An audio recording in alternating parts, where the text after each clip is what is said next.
Hello friends and welcome to the Exams Made Simple. So this is the news analysis for 21st of November 2024. 21 नवंबर 2024 का the Hindu analysis देखेंगे. Start करेंगे बहुत ही factual news items के साथ, जैसे कि 55th international film festival of India जो है वो आपका किक स्टार्ट हो चुका है and it started in Goa. Panaji Goa में ही होता है ये इंटरनेशनल फिल्म फेस्टिवल. तो क्यों बता रहा हूँ, क्योंकि वनडे एग्जाम जब आप देंगे ना स्टेट सर्विस के, चाहे एमपीपीएससी हो यूपीपीएससी हो, तो वहाँ पर ऐसे क्वेश्चन आएंगे. और ऑब्वियस सी बात है, आप लोग दे रहे होंगे यूपीएससी के साथ आप बहुत सारे एग्जाम दे रहे होंगे, तो that will come handy there, है ना, वहाँ पे आपको यूज़ हो जाएगा. आगे देख लेते हैं. Deadline looms for climate summit, negotiator seek a deal for funds. अब देखो यहाँ पे बहुत इंपॉर्टेंट है ये. इस न्यूज़ आर्टिकल में एक तो 2 से 3 ग्रुपिंग्स के बारे में आया है और एक बहुत बड़े इशू के बारे में आया है जो COP29 का मेन इशू है. तो पहली फैक्ट तो आपको पता है कि COP29 कहाँ पे हो रही है, तो बाकू अजरबैजान, बाकू जो कैपिटल है अजरबैजान की, वहाँ ही हो रही है. ठीक है ना. जो सबसे बड़ा इशू है वो है फंडिंग का इशू इस बार, और कोई निगोशिएशन अभी तक फाइनल नहीं किया गया है रिगार्डिंग द फंडिंग. देखो पहले $100 बिलियन की डील हुई थी, अभी नहीं, जब पहले COP हुआ था तो $100 बिलियन की डील हुई थी और इस साल उसका लास्ट ईयर है. लेकिन ये $100 बिलियन आज तक कभी मिले नहीं, डेवलप्ड कंट्रीज कभी दे नहीं पाई. तो एक इशू ये कि ना $100 बिलियन मिले, और अब जो मांग चल रही है वो पर ईयर $1 ट्रिलियन की चल रही है. ठीक है ना. तो per year now the demand has increased to $1 trillion every year. तो अब उस पर निगोशिएशन कैसे हो पाएगा और कैसे, specially after Trump becoming the president for United states of America, that's a very big issue. और लोग यही सोच रहे हैं कि जो बाइडेन जाने से पहले ऐसी कोई डील साइन कर ले. देखो यहाँ पे लिखा भी है कि vulnerable nations are seeking $1.3 trillion to deal with the damages from the climate change and to adapt to the change. ठीक है. क्योंकि ऑब्वियस बात है, पहले तो उनको जो डेवलप्ड कंट्रीज ने डैमेज किया है उससे उनको मिटिगेट करना है, फिर उनको अडेप्ट करना पड़ेगा टू द चेंजिंग एनवायरनमेंट, और उनको अपना खुद का क्लीन एनर्जी सिस्टम बनाना पड़ेगा. इस कारण से $1.3 ट्रिलियन चाहिए वल्नरेबल नेशंस को. तो now that's a very big demand that has been increase. अब 2 ग्रुपिंग्स के बारे में, एक G77 के बारे में और एक है E3G के बारे में. तो मैं आपको बता दूं, जैसे G77 जो है इसको ग्रुप ऑफ 77 बोलते हैं. It's a coalition of developing Nations. याद रखिएगा, डेवलपिंग नेशंस का ये कोलिएशन है, ग्रुपिंग है, और ये प्रमोट करता है उनके कलेक्टिव इकोनॉमिक इंटरेस्ट को. ठीक है ना, उनके कलेक्टिव इकोनॉमिक इंटरेस्ट को बढ़ावा देने के लिए है.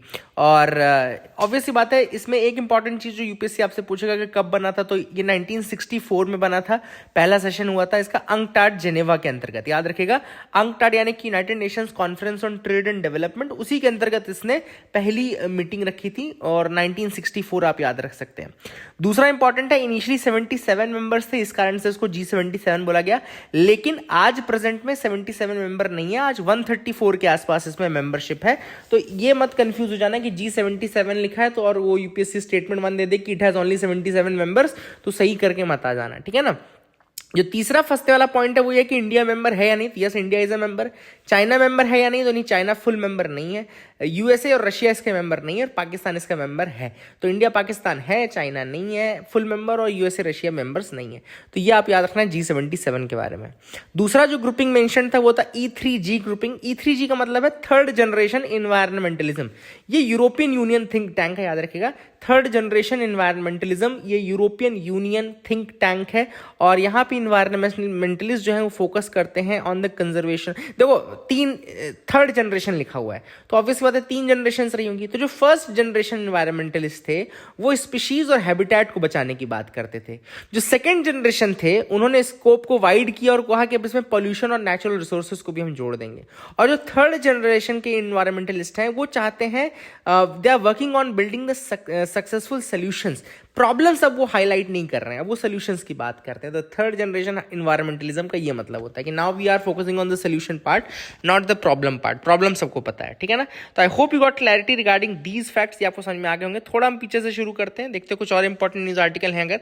तो यू कैन सी हियर, यहाँ पे स्पोर्ट्स पेज में ऐसे आपको न्यूज़ नहीं मिलेगी. कल इंडिया और ऑस्ट्रेलिया का मैच जरूर है, बॉर्डर गावस्कर ट्रॉफी. तो अगर कभी आपसे कोई पूछे कि बॉर्डर गावस्कर ट्रॉफी किसके बीच होती है, तो ये आपको इंडिया ऑस्ट्रेलिया के बीच होती है. It's a test series. ठीक है ना. अब यहाँ पे ocean heat has increase the Atlantic hurricane wind speed. ना ये क्लाइमेट चेंज का एक और इम्पैक्ट है जो आप लोग अपने नोट्स में ऐड कर लीजिए. जो कार्बन डाइऑक्साइड के एमिशंस होते हैं उससे ऑब्वियसली बात है ग्रीन हाउस गैसेस बढ़ती हैं और ग्रीन हाउस इम्पैक्ट बढ़ता है, जिसके कारण से एब्जॉर्प्शन ऑफ सनलाइट ज़्यादा होता है, ठीक है ना। अब जब एब्जॉर्प्शन ऑफ सनलाइट ज़्यादा होगी तो हीट भी ज़्यादा होगी, हीट बढ़ेगी।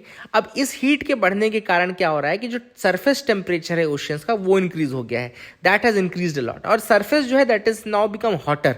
अब जब सरफेस हॉट होगा तो आप लोग ने पढ़ा होगा जो ट्रॉपिकल साइक्लोन्स बनने की कंडीशन होती है उसमें आपको पता है कि हीट जो सरफेस में हीट है उसका यूज होता है ना, सरफेस हीट होना चाहिए। तो ये बहुत ज़्यादा जब बढ़ जाता है तो ऑब्वियसली बात है साइक्लोन्स का जो स्पीड है वो भी बढ़ जाता है, साइक्लोन्स का जो लेवल है, स्ट्रेंथ जो है वो भी बढ़ जाती है। तो that is one thing which you can see that कि जो इंक्रीज टेम्परेचर है they have intensified the storms.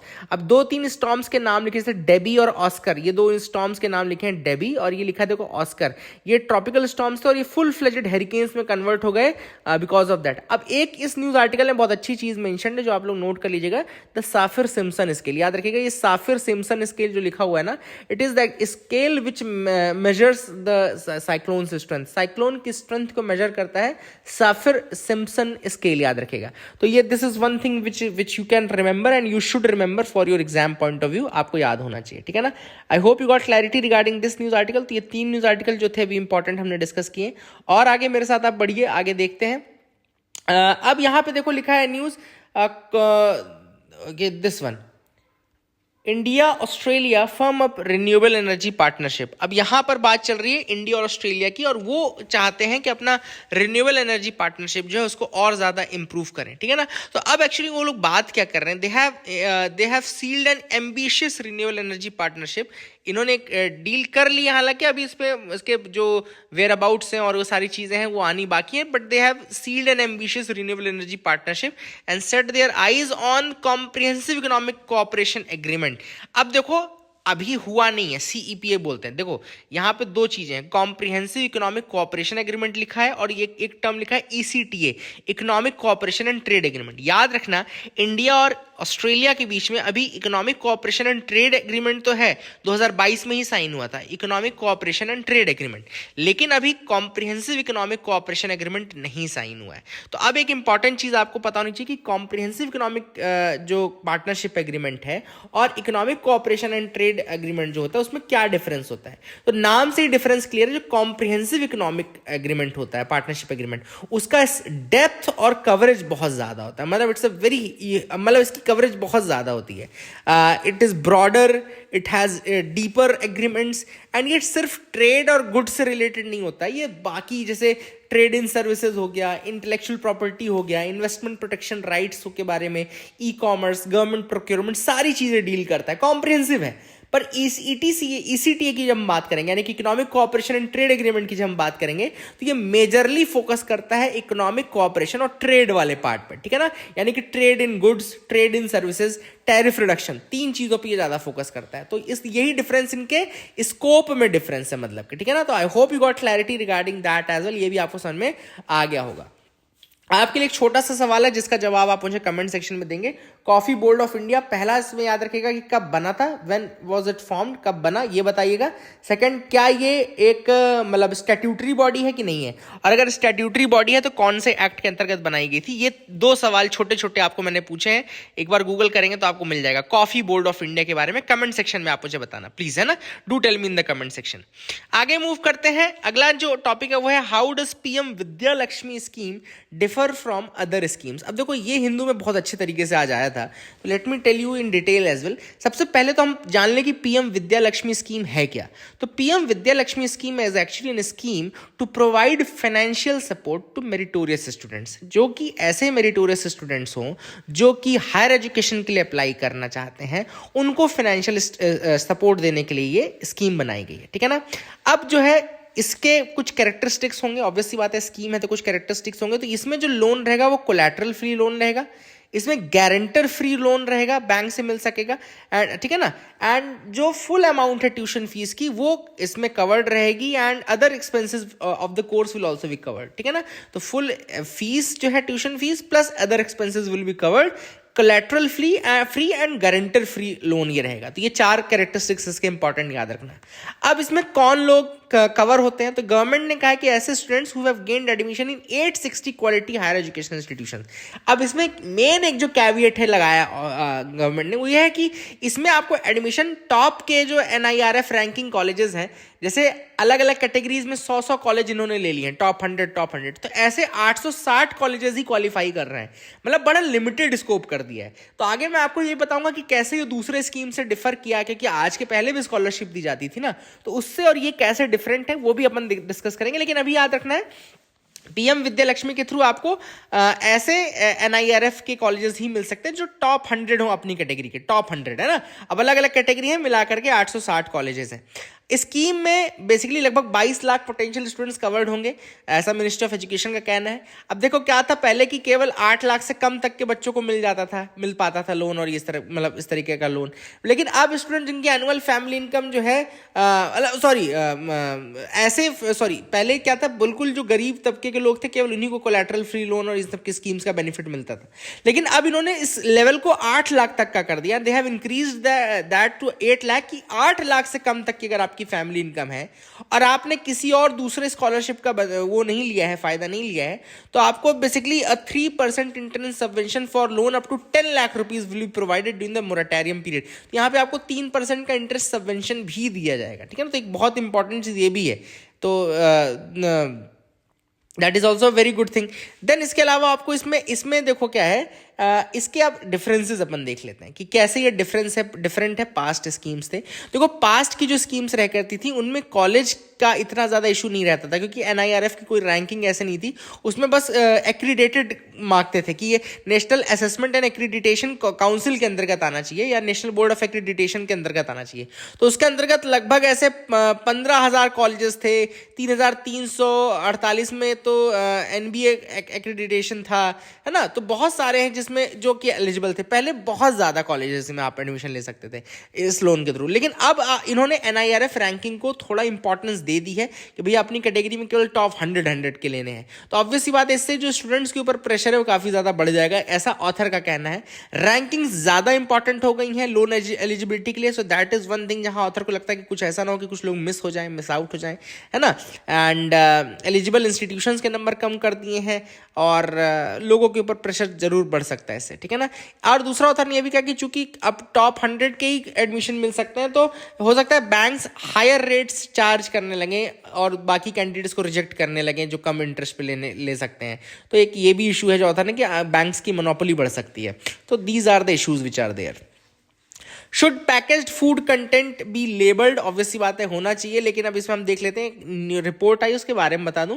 Access to nutrition initiative ATNI ये नॉन प्रॉफिट ग्लोबल फाउंडेशन है और इसने जो है बेसिकली एक रिपोर्ट निकाली है जिसमें उसने ये कहा है कि जो बड़े बड़े प्रोडक्ट सेलर्स हैं जैसे नेस्ले हो गया या दूसरे ऐसे प्रोडक्ट सेलर्स हैं, ये जब LMICs यानी कि जो lower and middle income countries में प्रोडक्ट बेचती हैं तो वहां पे इनका कंटेंट और सब चीज अलग रहती है, और जब ये हायर इनकम कंट्रीज में पहुंचते हैं तो वहां पे अपने कंटेंट चेंज कर देती है। फॉर एग्जांपल इन्होंने बताया कि जब नेस्ले किसी अफ्रीकन कंट्री में सामान बेचेगी तो उसमें शुगर कंटेंट आपको ज्यादा मिलेगा और बाकी चीजें, लेकिन वही चीज जब अमेरिका में या हायर इनकम कंट्रीज में बेचेंगे तो वहां पे शुगर कंटेंट कम हो जाता है। तो ये जो है बेसिकली उन्होंने global access to nutrition index नाम की चीज निकाली है, global access to nutrition index, उसमें इन्होंने ये चीज बताई है। तो I hope you got clarity. ATNI report या ATNI रिपोर्ट जो है दैट इज अ थिंग। अब ऑथर ने यहाँ पे ये इसको जो उन्होंने बताया, दे आर सेइंग दैट, देखो ये लिखा है, The report has found that portfolio healthiness was found to be lowest in LMICs, यानी कि लोअर और मिडिल इनकम कंट्रीज में सबसे कम है हेल्दीनेस, और हेल्दीनेस डिस्पैरिटी भी इस कारण से बढ़ती जा रही है। स्पेशली जो माइक्रो न्यूट्रिएंट्स होते हैं जैसे जिंक हो गया, कॉपर हो गया, कोबाल्ट हो गया, जिंक और कोबाल्ट हो गया, ये सारी चीज़ें जो गई, तो ऑब्वियसली बात है यहाँ पे भी इनके जो रिक्वायरमेंट्स हैं वो भी बॉडी के अंदर होने चाहिए। जैसे जिंक का रिक्वायरमेंट होता है अपनी बॉडी के अंतर्गत, है ना, आयरन का रिक्वायरमेंट होता है। तो अब माइक्रो न्यूट्रिएंट्स का भी नंबर बहुत चेंज है, जहाँ पे हायर इनकम कंट्रीज में आपको ज्यादा मिलेंगे इसका कंटेंट, और लोअर इनकम कंट्रीज में अफ्रीका, लैटिन अमेरिका में बहुत कम मिल जाएगा। ये चीज FSSAI ने अभी चेक करने के लिए भी, FSSAI को चेक करने के लिए भी दिया गया कि भैया आप चेक करो और इसके प्रोडक्ट्स को चेक करो। ऐसा तो नहीं कि दूसरी कंट्रीज को वो ऐसा दे रहे हैं अमेरिका को और हमको कुछ गलत दे रहे हैं। तो दैट इज अ थिंग। अच्छा, याद रखिएगा कि फूड पैकेज लेवलिंग के बारे में याद रखिएगा, इंडिया जो है it is a party to the world health assembly resolution and which is one of the resolution और marketing of foods and non alcoholic beverages to the children.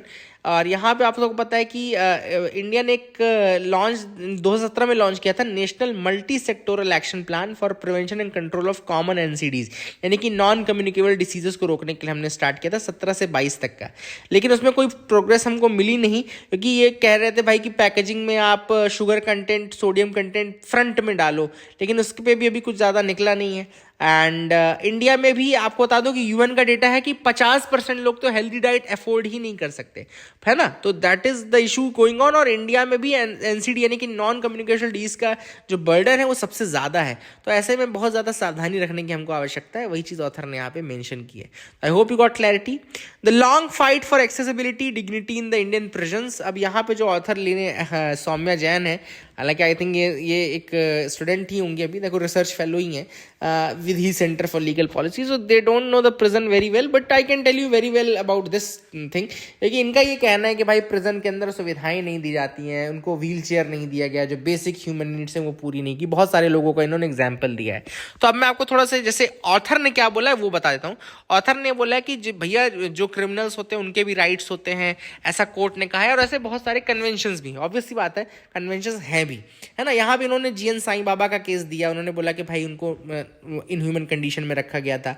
Prisons की issues बताएं ऑथर ने कि यहाँ पे over crowding होती है, तो ऑब्वियस सी बात है बेसिक फैसिलिटीज़, बेसिक नेसेसिटीज़ नहीं पूरी हो पाती हैं, प्लस मेडिकल फैसिलिटीज़ बहुत जल्दी और बहुत अच्छी नहीं होती। लेकिन मैं वैसे आपको रियलिटी बताऊं तो प्रिजन्स में ये सारी सुविधाएं बहुत ज़्यादा मिलती हैं, ऐसा नहीं है कि आपको मेडिकल फैसिलिटी नहीं मिलती।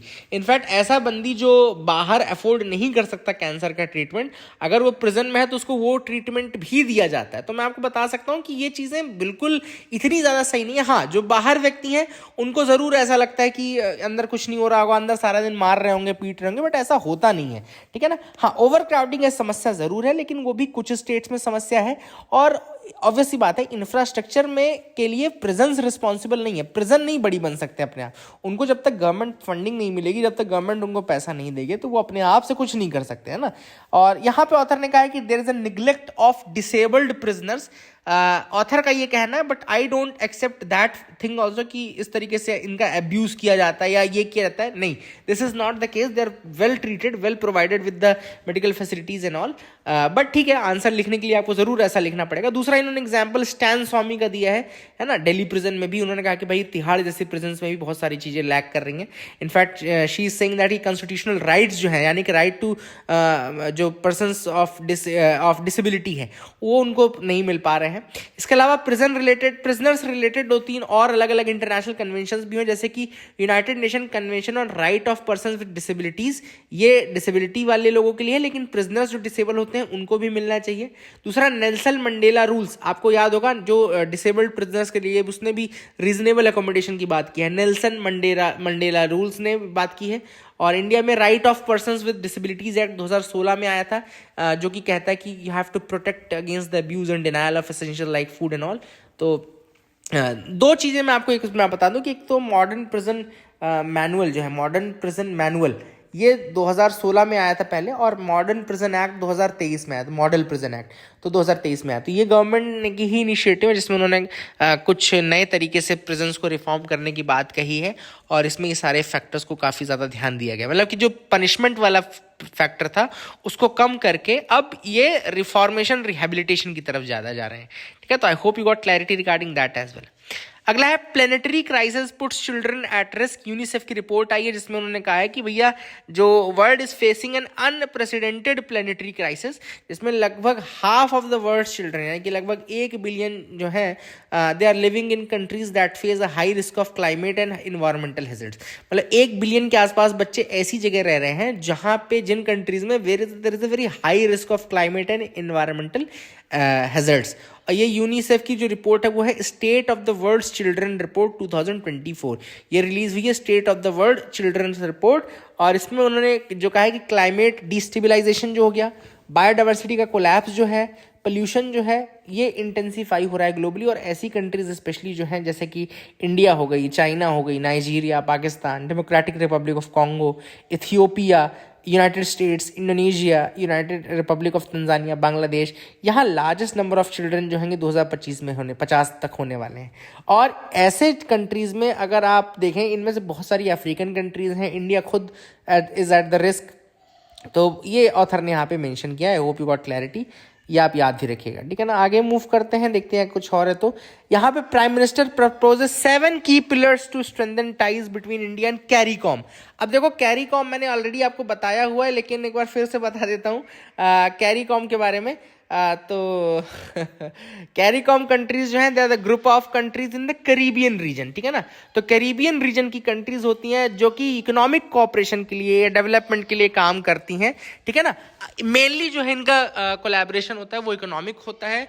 इसमें 15 फुल मेंबर हैं, 5 एसोसिएट मेंबर्स हैं और कुछ ऑब्जर्वर्स भी हैं। फुल मेंबर्स की बात करूं तो 15 Antigua, Barbuda, Bahamas, Barbados, Belize, Dominica, Grenada, Guyana, Haiti, Jamaica, Montserrat एक ब्रिटिश ओवरसीज टेरिटरी है, Saint Kitts and Nevis, Saint Lucia, Saint Vincent and Grenadines and Suriname, Trinidad and Tobago. ये countries जो हो गई ये फुल मेंबर्स हैं।